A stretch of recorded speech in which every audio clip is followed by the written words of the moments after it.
Bueno, pues vamos a ver entonces la perspectiva cónica de esas figuras, que ya no diferenciamos entre oblicua o frontal porque unas están en posición oblicua, que quiere decir que esta cara, por ejemplo, del cubo no es paralela al plano de cuadro, si este es el plano de cuadro, ¿vale?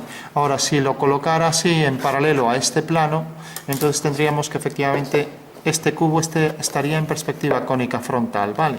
Entonces, si por ejemplo mantenemos que esta va a ser oblicua y esta va a ser así, pues esta, como tiene una cara paralela o coincidente con el cuadro, pues este está en cónica frontal, este está en cónica oblicua.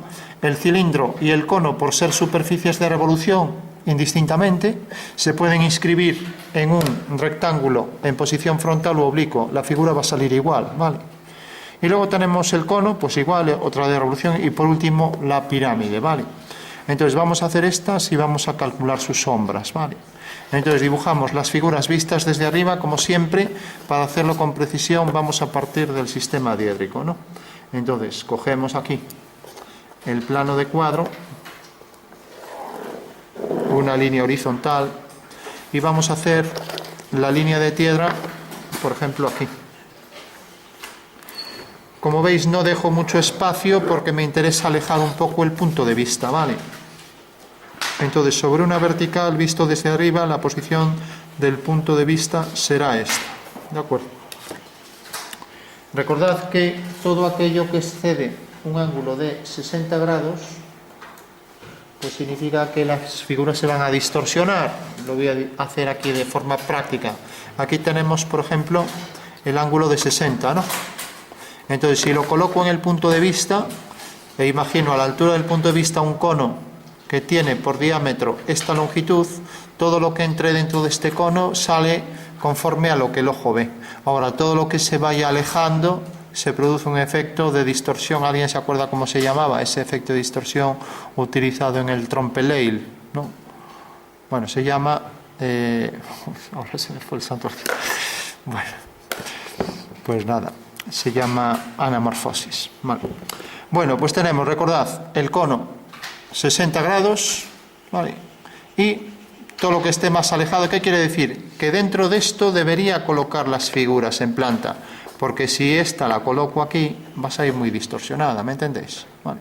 Entonces, recordad, dentro de este ángulo, bien, todo lo que empieza a salir cada vez se distorsiona más, y si lo pongo aquí ya no digo lo que sale, ¿no? A nuestro ojo no le va a pasar eso, primero porque nuestra visión nítida es de unos 2 grados. Allí en la visión foveal, donde vemos directamente, es lo que aparece nítido. Por otro lado, aunque no fuera así, fuera todo nítido, al tener un plano de cuadro curvo, nuestra retina, pues se proyecta sin esa distorsión angular tan tremenda como es la anamorfosis, ¿no? Bueno, vamos entonces a procurar acercarnos a este espacio para meter las figuras. Entonces tenemos este cuadrado, que más o menos viene siendo ninguno, a ver, bueno, pero yo voy a coger este. Entonces tenemos aquí uno frontal que por una cuestión de comodidad lo voy a pegar así al cuadro, con lo cual me ahorro ya parte del trabajo. Vale. Ahora tenemos, por ejemplo, este prisma que ahora lo coloco oblicuo, ¿vale? Y si digo que es reflectante, imaginaros, es cromado, tendría que calcular el reflejo de este cubo aquí adentro, lo cual no es difícil. ¿Por qué? Porque es una simetría espacial. Si hago la simétrica de esta figura respecto a esta línea, ya tengo el reflejo. Solo tendría que hacer el cubo reflejado, que no es más que representar la simétrica esta, ¿vale?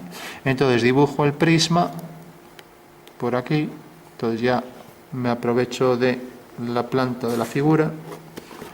Bueno, pues ese será el prisma. Ahora tengo también un cono que puse aquí, no lo voy a alejar mucho, vale, puede tener esa altura o cualquier otra. Entonces, bueno, más o menos es de esta circunferencia. La voy a poner algo más grande, bueno, voy a poner esta misma, lo decía para que se viera mejor, voy a poner algo más grande, o sea que el cono lo vamos a tener que sea, voy a coger mejor esta que me marca la posición de los ejes, vale. Entonces, si cojo esta y me aprovecho aquí de el canto de la regla, pues cojo ya aquí esta circunferencia y marco lo que son los ejes principales de la circunferencia, que son los dos ortogonales horizontal y vertical, ¿vale? Bueno, pues ese va a ser un cono, un cubo, un prisma, y por último podríamos representar también la pirámide, ¿vale? Que puede ser también oblicua, cónica oblicua o cónica frontal, ¿vale? Pero bueno, vamos a conformarnos con esto porque también vamos a hacer sombras y al final si hacemos que este sea reflectante va a reflejar este cubo, ¿no? Vale. Bueno, ahora marcamos el horizonte. Recordad, si el horizonte lo subo muy alto, quiere decir que el observador está aquí arriba.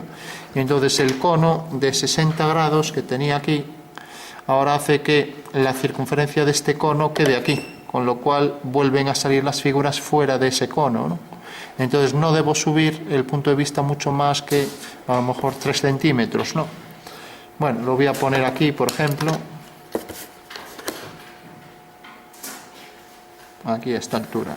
Vamos a hacerlo así. Entonces eso me va a permitir ver las caras de arriba de estas dos figuras, ¿vale? Bueno, fundamento espacial, clave para entender el ejercicio. Tenemos un plano de cuadro, ¿vale? Luego lo hacemos en 3D, también lo recortamos. Tenemos el plano del suelo, ¿alguien se acuerda cómo se llamaba? Plano geometral, ¿vale? El plano este, ¿cómo se llamaba? El plano vertical, plano de cuadro, ¿vale? Estos dos planos los consideramos ortogonales en nuestra perspectiva. Conste que, insisto, todos los parámetros se pueden variar, ¿vale? Y si quiero hacer la línea del final de este plano, la imagen de la línea del final que está en el infinito, pues su imagen es esta, que se llama línea de horizonte, ¿vale? Bueno, entonces ya tenemos la configuración espacial, ahora solo tenemos que representar aquí una figura de estas. Voy a hacer el cuadrado, la voy a poner más grande para que se vea mejor. Por aquí este cuadrado. Y se trata de ver cómo vería este señor el cuadrado en este plano. Y esa es la perspectiva, ¿vale? Fijaros que lo que hacíamos era, por el punto de vista, que es este punto, aquí estaría el señor, y esta será la posición exacta del señor, y la altura del observador, como veis, es la distancia desde el horizonte a esta línea. ¿Alguien se acuerda cómo se llama esta línea? De intersección de geometral y cuadro. Línea de tierra, ¿vale? Bueno, pues ya tenemos los fundamentos espaciales de lo que vamos a hacer aquí. Y por último, ¿cómo vería esta línea? Pues esta línea que llamaré A, como sigue esta dirección, tiene aquí la fuga. Esta es la fuga de A y por tanto sale de este punto y su perspectiva es esta. Eso quiere decir que el señor esta línea la ve aquí. Y si ahora representamos esta, hacemos una paralela, tiene la misma fuga que la anterior, sale de aquí, por tanto la perspectiva de esa línea es esta. Bueno, eso quiere decir que el señor estas dos líneas las ve así. ¿Todo el mundo entiende eso? Sí. Y por último, si queremos localizar la profundidad de esta línea, que llamaré línea C, ¿vale? ¿Cómo la podemos hacer? Pues haciendo una línea oblicua. Entonces, si hacemos aquí una línea oblicua, por ejemplo esta es la diagonal, ¿no? Fijaros que la diagonal detecta este punto y sale de aquí. Entonces, ¿qué tendré que hacer para saber dónde está la fuga de esta línea? ¿Alguien se da cuenta? ¿Cómo puedo saber la fuga de esta línea D? Pues hacer una paralela por V, y cuando corte aquí al horizonte ya sé que esa es su fuga, fuga de D. ¿Vale? Entonces, como sale de este punto, su perspectiva será esta. Y como corta aquí, la perspectiva del cuadrado será esta. ¿Vale? Eso quiere decir que estos tres puntos están alineados, y estos tres también, ya que la perspectiva de este segmento será esta, ¿vale? En consecuencia ya tenemos la perspectiva de esa figura, ¿no? La perspectiva de un cuadrado, en este caso frontal, pues será un trapecio, ¿vale? Bueno, todo el mundo lo entiende eso. Vale. Bueno, entonces dibujamos ahí la perspectiva que ve el señor, que será este objeto amarillo. Vale. Y el objeto de atrás, pues será el objeto que voy a poner en verde, por aquí. Aquí lo marco más fuerte, que intento hacerlo más sutil. Y está por detrás del amarillo, ¿vale? Eso quiere decir que si hacemos aquí la intersección podemos ponerlo así. Vale. Bueno, todo el mundo entiende que este cuadrado se ve de esta forma. Fijaros que lo único que hicimos fue, para cualquier línea, por ejemplo esta, una paralela y tenemos la fuga, ¿vale? Y como sale de aquí,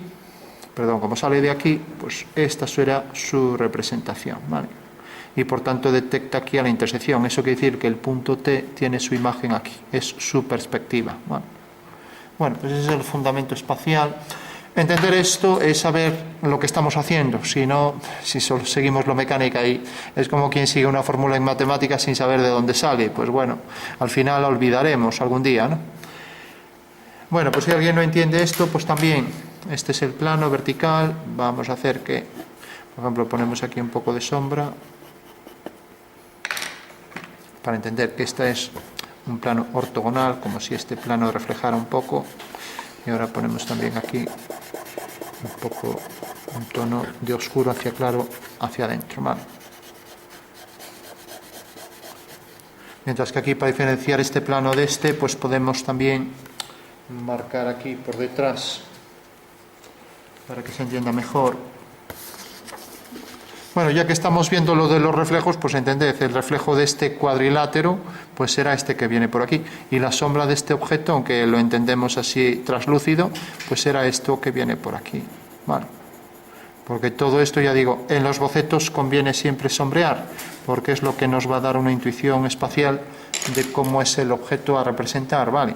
Entonces tenemos por aquí la sombra de ese objeto, que ya sabéis que os habían explicado en dibujo artístico, que tendrá más fuerza detrás del objeto y tendrá más nitidez allí de donde sale y se va dispersando.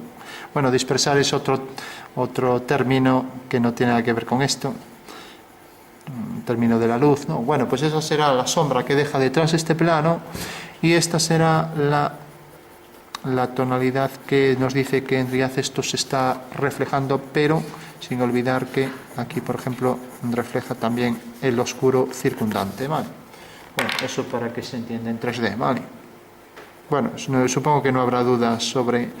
Ya digo, entender esto en el espacio es fundamental para luego entender todo lo que vamos haciendo, y vamos a verlo. Ya que tenemos el cuadrado, hagamos lo que hicimos aquí, ¿vale? Y para que quede más claro, vamos a ponerlo en rojo, la línea fundamental que nos detecta la profundidad. Entonces, fijaros que esta línea diagonal que viene por aquí, que voy a marcar así más fuerte, y por detrás la pongo así discontinua, al hacer por V una paralela, pues tengo que su fuga es esta y su traza es esta. Por lo tanto, la representación, o sea, como lo ve el señor esto, realmente en este plano, si dibujara esta línea, la dibujaría aquí, ¿vale? Y esa sería la clave, ¿de acuerdo? Eso quiere decir que estas dos, para el observador, son coincidentes, ¿vale? Bueno, pues eso sería ya todo, ¿no? Bueno, pues vamos entonces a representar lo que hemos hecho aquí. Entonces, marcamos esto visto desde arriba. Todo el mundo tiene claro que visto desde arriba será esto, sí, planta de la figura, esta, y alzado, estas dos líneas, ¿vale? Entonces, línea de tierra, el alzado, línea del horizonte, el alzado. Visto desde arriba, aquí podemos poner las tres, plano de cuadro, línea de tierra y horizonte, todo coincide, ¿vale? Bueno, pues ya hecha esta introducción espacial, ahora pasamos a la práctica. Y la práctica dice que estas dos líneas A y B siguen esta dirección y por tanto la fuga es esta, ¿vale? Todo el mundo lo ve eso, sí. Entonces, lo primero, subimos este punto ahí al horizonte, ¿vale? Eso quiere decir que la perspectiva de esta línea y esta, si dibujo las trazas y las proyecto ortogonalmente a la línea de tierra, pues salen de aquí. En consecuencia, la perspectiva de esas dos líneas, según la ve el señor, son estas dos. Todo el mundo lo ve, eso sí. O sea que si tenemos aquí el plano este, que ya sabéis que realmente estaría aquí, tenemos realmente lo que está sucediendo aquí. ¿Lo entendéis, no? O sea, si cojo este plano, lo coloco aquí, estas dos líneas el señor las ve así, aquí, las dibuja. Bueno, y ahora, ¿cómo saber la profundidad? Lo vemos aquí. Al hacer una diagonal, hagamos la diagonal, tenemos que, como es un cuadrado, pues es una línea 45, ¿no? Vale, o sea, una escuadra, ¿no? Entonces, si hago aquí, también esta medida la coloco aquí, tengo aquí otra escuadra. Para no tener que hacer paralelas, pues cojo aquí esta medida y la paso. Y por tanto ya sé que aquí tengo una línea a 45 grados, ¿vale? Eso quiere decir que la fuga de la línea esta, que aquí es la línea D, pues será esta, sigue esta dirección, y esta es la fuga de D, ¿vale? Y por tanto, la fuga hay que subirla aquí, como siempre, y la traza de D hay que subirla aquí. Entonces, si subo la fuga, pues ya tengo el cuadrilátero al completo. Vertical, uno este punto con este, y tengo ya este punto localizado. Por lo tanto, ya sé que una horizontal por ese punto es la perspectiva frontal de ese cuadrado, ¿vale? Bueno, ¿todo el mundo lo entiende esto? Sí. Bueno, y si tenemos ya la profundidad, esta cara, como incide en el plano de cuadro, su dibujo, su perspectiva es ella misma, ¿no? Entonces basta con que coja el mismo cuadrado, lo coloque aquí, y la perspectiva pues será exactamente el alzado, hasta ahora esta cara, ¿no? Y como las líneas de arriba son paralelas a las de abajo, pues deben fugar al mismo punto. Entonces fugamos y fugamos. Con lo cual, si el prisma fuera infinito, o sea, si el prisma en vez de terminar aquí fuera infinito, pues su representación sería esto. Si fuera lógico hacer algo infinito, ¿no? Me parece que el único infinito es Dios, ¿no? Bueno, entonces tenemos, aquí si os fijáis, corta aquí, levantamos por aquí una vertical y aquí hacemos otro cuadrado, ¿vale? Aunque en dibujo técnico continuamente estamos trabajando con el infinito, ¿no? Y en matemáticas también, y con lo infinitesimal, ¿no? Bueno, tenemos esa línea, tenemos aquí otra vertical, ya no las hago discontinuas para ir más rápido, y detrás saldrá otro cuadrado, porque si no saliera otro cuadrado, ¿qué significaría? Que realmente la figura pues bajaría, ¿no? Y no podría ir a esa fuga, pero detrás tiene que haber otro cuadrado, ¿no? A ver si nos vale este. Bueno, más o menos. Ya es una cuestión de trazado, ¿vale? Ahí está el cuadrado trasero y este es el anterior, ¿no? Marcamos un poco más las líneas anteriores y ahí tenemos ya ese prisma. ¿Todo el mundo lo entiende esto? Sí. Bueno. O sea que ese señor, exactamente el cubo, lo vería de esta manera. Lo traemos aquí y si colocamos el cubo, que era este de aquí, y nos colocamos exactamente a la altura del punto de vista que es este, al dibujar el cubo sobre este plano, pues lo verá así exactamente. Un día, para ver que era cierto, y tenemos ahí el vídeo, cogimos la cámara y la pusimos en el punto de vista y vimos que coincidía. Por si no nos podíamos ir a casa ya, ¿no? Bueno, ahora hacemos la perspectiva de este prisma, ¿no? Un prisma de base rectangular, voy a cuadrar aquí mejor las esquinas para que se vea más claro.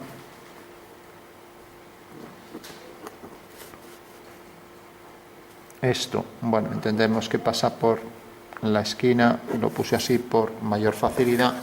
Y ahora prolongo las aristas, como siempre, las aristas conviene prolongarlas para obtener las trazas de cada objeto, ¿no? Fijaros que esto no es a 45, ya no nos vale la diagonal anterior, ya no nos vale la fuga anterior. Bueno, o sea que tendremos que hacer aquí las dos direcciones de la figura, ¿vale? Entonces, por V, para representar una línea cualquiera, ahora esta le llamaré la línea M, tendría que hacer por V una paralela a ella. Bueno, entonces, esto es lo único que hay que entender, ¿vale? O sea, por V hago una paralela a M. ¿Vale? Cojo aquí entonces esta dirección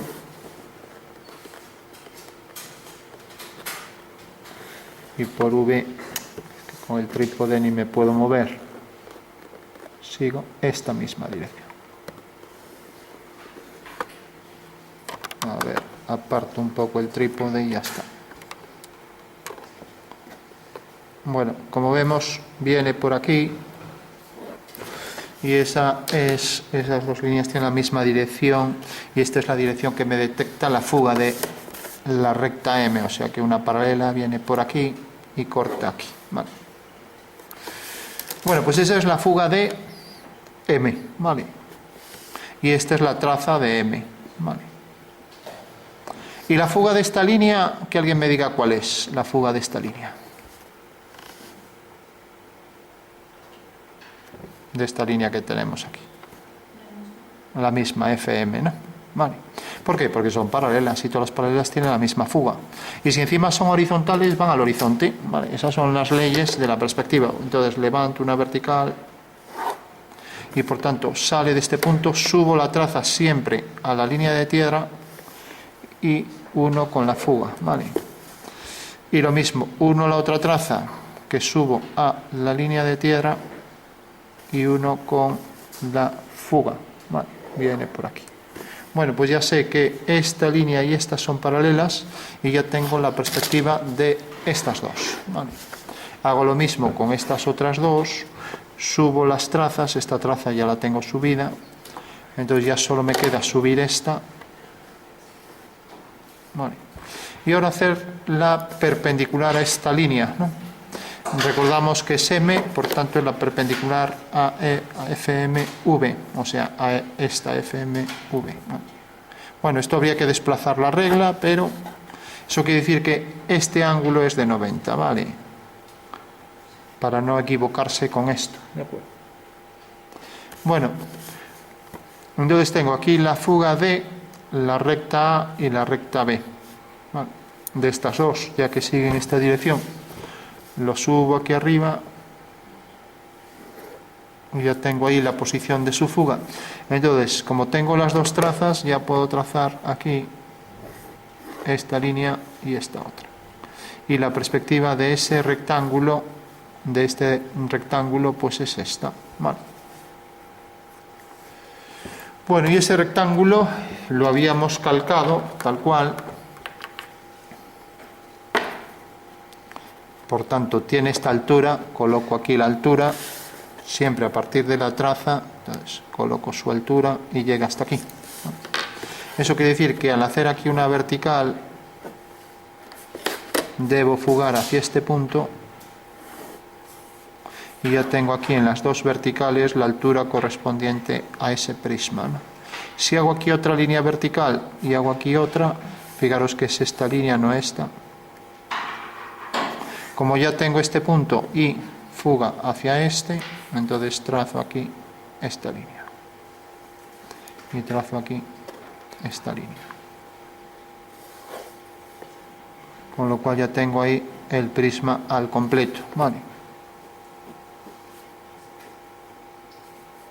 Bueno, decía, si la superficie fuera reflectante, para calcular su reflejo de esta figura ahí enfrente, ¿cómo lo haríamos? Pues fijaros, solo voy a poner un punto para no liar. Y también el reflejo va a seguir las leyes de la perspectiva, ¿vale? Entonces, fijaros, este punto, por ejemplo, el punto S. Si hago su simétrico respecto a este plano, solo tengo que calcular la perspectiva de este punto, que me quedará aquí, ¿vale? Más o menos centrado por aquí. Si hago lo mismo con otros puntos, voy obteniendo ahí la perspectiva del reflejo de la figura, ¿vale?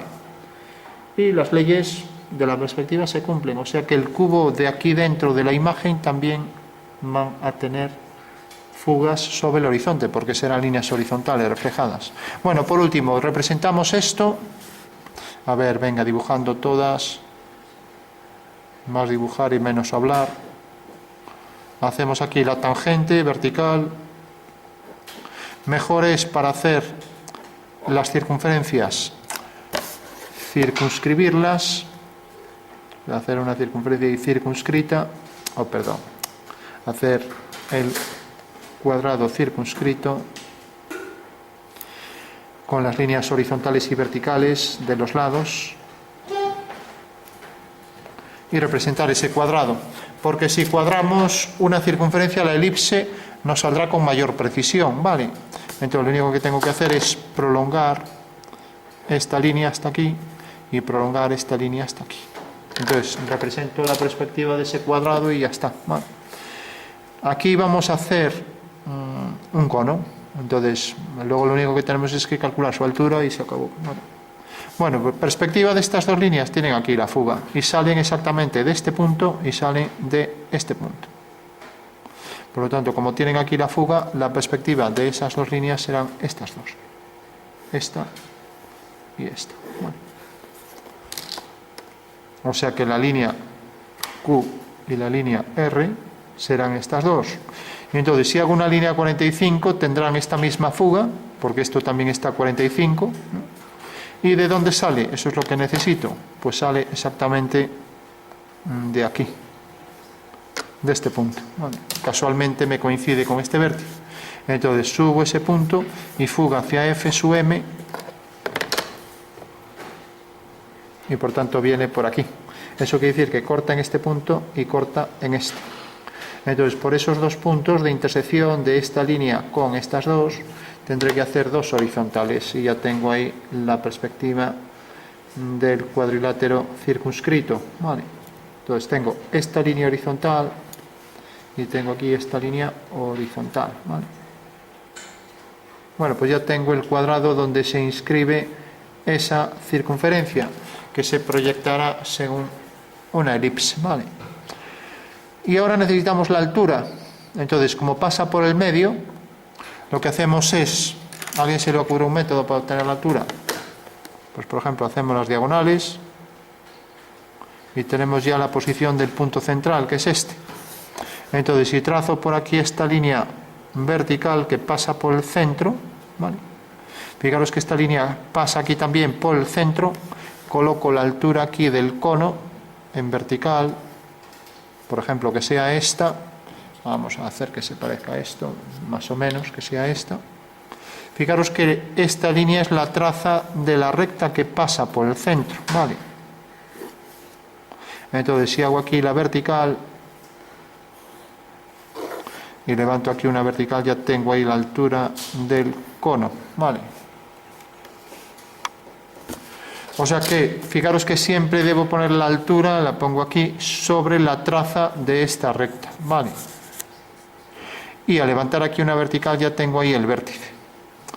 Por último, si hago aquí la horizontal y tengo esta línea, lo pongo aquí a parte más grande para que se vea más claro. Tengo este cuadrilátero, ¿vale? Tengo las diagonales, tengo la horizontal y tengo la línea que se corta con estas dos en el horizonte. Entonces se tratará de hacer una elipse que entre tangente por esos 4 puntos, y vamos a ver cómo calcular algún punto más para ser más precisos. Es esta elipse, ¿lo entendéis, no? Entonces fijaros, si quiero calcular algún punto, puedo hacer aquí un cuadrado. Aquí tengo el cuadrado, aquí tengo la circunferencia, y fijaros que esta circunferencia corta en este punto. Entonces, si levanto una vertical y fugo, fijaros que esta línea corta a la diagonal en este punto, es un punto de la elipse, ¿vale? Y corta aquí detrás en otro punto de la elipse. De esta manera puedo obtener pues los 4 puntos de los ejes de los cuadrantes y estos puntos de intersección con las diagonales. A ver, atendiendo. Fijaros, intersección de diagonales con estas líneas, ¿vale? ¿Todo el mundo lo ve? Sí. Bueno, pues esto lo podríamos hacer aquí. Como es muy pequeño, pues aquí hago directamente la elipse sin más. Entonces tengo aquí esta elipse que debe ser tangente en esos puntos, y esa es la base del cono. Así es como mirará el señor ese cono, ¿vale? Esa es. Hago las tangentes a la elipse y punto final. Y ya tengo ahí la perspectiva de las 3 figuras, ¿vale? Bueno, si quiero calcular con precisión los puntos de tangencia, ya que estamos puestos, pues podemos hacer lo siguiente. Oigo, al ser muy pequeño ya ni compensa, pero el método sería, así lo sabéis, lo habíamos visto, no sé si os acordáis de la polar. Entonces, cuando teníamos una elipse, hacíamos esto. Para calcular las tangentes desde un punto, que serían las generatrices del contorno del cono, ¿cómo lo hacíamos? Pues hacemos 2 secantes, una más o menos por el centro y otra por una esquina, ¿vale? Hacemos las 2 diagonales, ¿vale? Y unimos estos 2 puntos y estos 2, ¿vale? Bueno, la intersección de estas 2 líneas me da un punto y de estas 2 otro punto. Uniendo esos puntos tengo ahí ya la polar que detecta los puntos de tangencia, ¿vale? Bueno, pues esa es la forma de hacerlo. Si queréis dibujar aquí con precisión las tangentes, a la base del cono, ¿vale? Bueno, completamos la figura, la hacemos a tinta para que se vea más clara. Entonces ahí estarán los puntos de tangencia y la elipse con su colocación ahí exacta, tangente en los puntos centrales de cada lado, ¿vale? Bueno, por último íbamos a calcular las sombras ya puestos.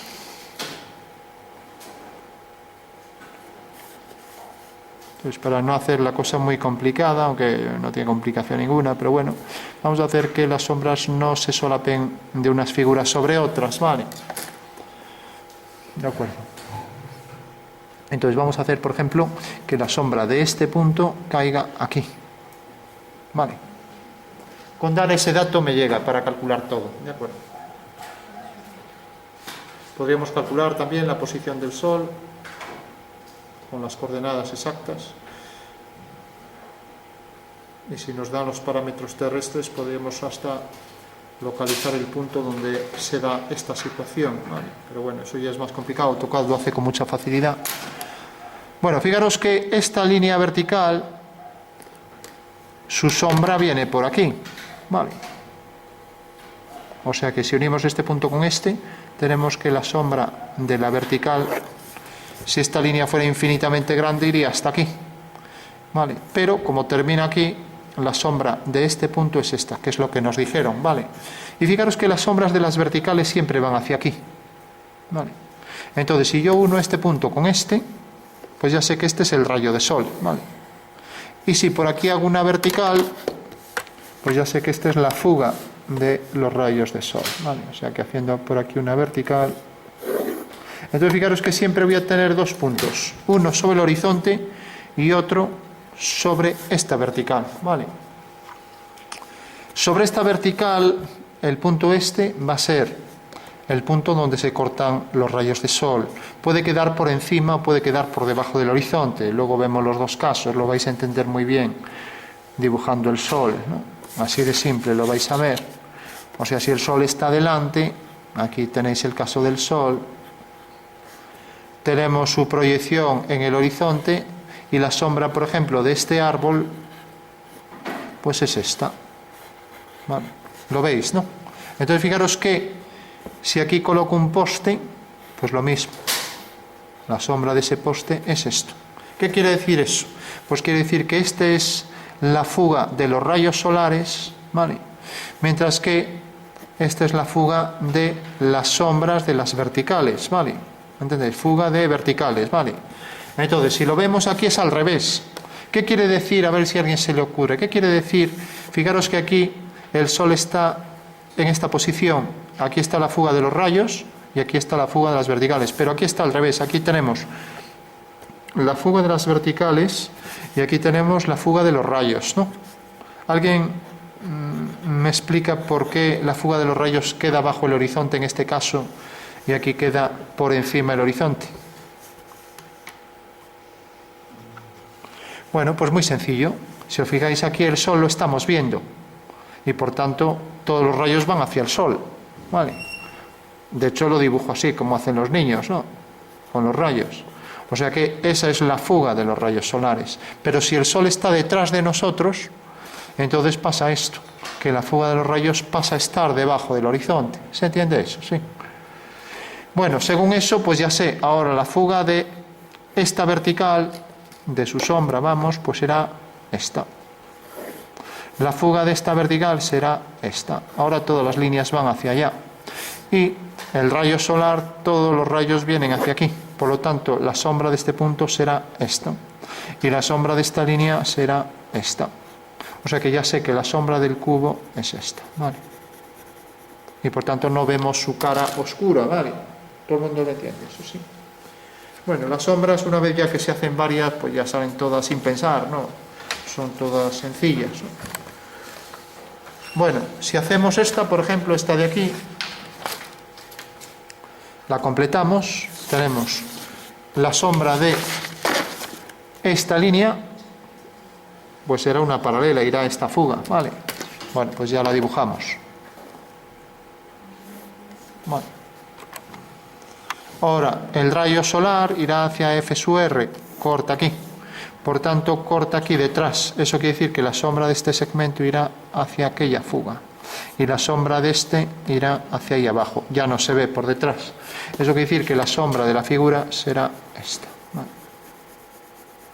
O sea que esto es lo que proyecta sobre el suelo de sombra y por aquí detrás viene hasta aquí. Y esta cara, por supuesto, que quedará también en sombra, ¿no? Ya que está de espaldas a la luz, ¿vale? De acuerdo. Bueno, todo el mundo entiende esto. Entonces, fijaros, la sombra de cualquier objeto siempre va a ser así. Si aquí tengo este objeto, por ejemplo, un chupachú, entonces fijaros que esto va hacia aquí y esto va hacia abajo. Con lo cual, la intersección de las dos me detecta aquí la sombra de este objeto, ¿vale? ¿Todo el mundo lo ve? Sí. Bueno, si lo hago con el cono, igual.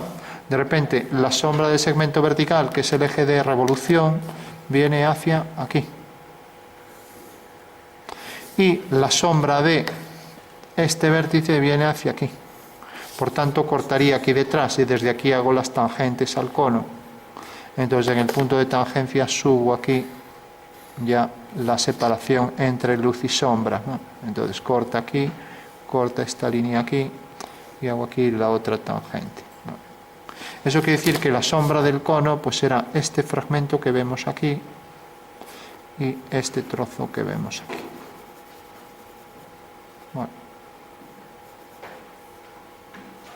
Bueno, pues ya tenemos las tres figuras con sus sombras perfectamente definidas, ¿vale?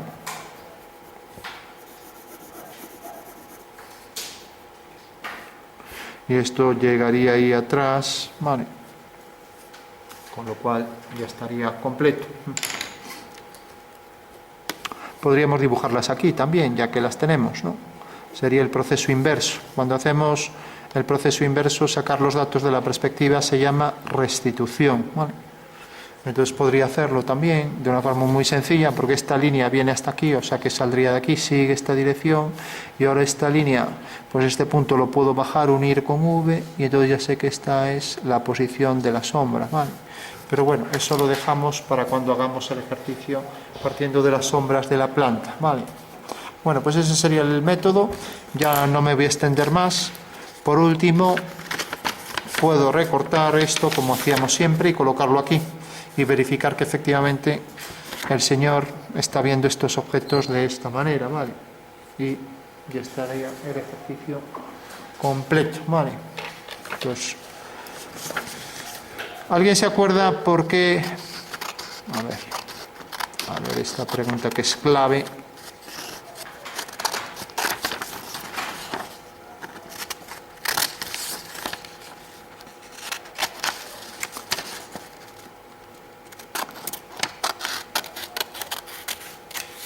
Fijaros la transformación espacial que estamos haciendo, ¿no?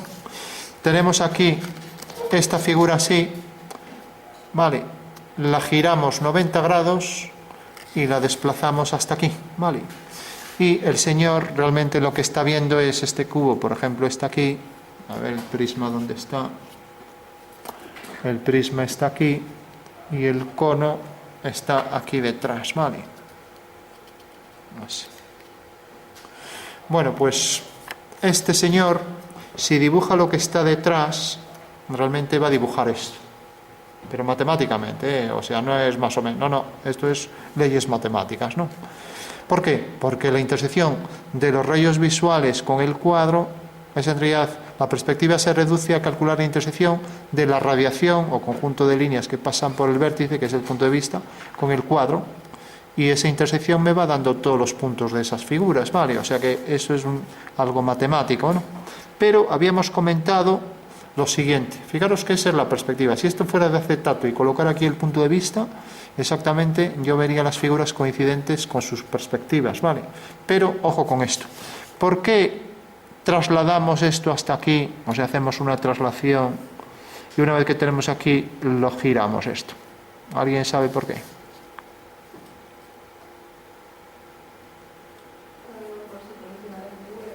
Claro, porque, como ya comentamos, si yo tengo ahí las figuras, que ni siquiera coloqué el alzado, pero yo necesitaba saber qué altura tenían, ¿no?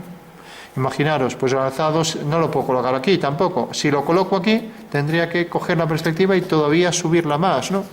Entonces, bueno, la razón era de que si yo directamente no subo las trazas, por ejemplo, y directamente ya desde aquí hago la perspectiva, coloco aquí el horizonte, pues se me solapa este dibujo con este, ¿vale? Entonces era solo para evitar el solapamiento. Para que no pase eso, lo que hago es trasladar esto y hacer el giro.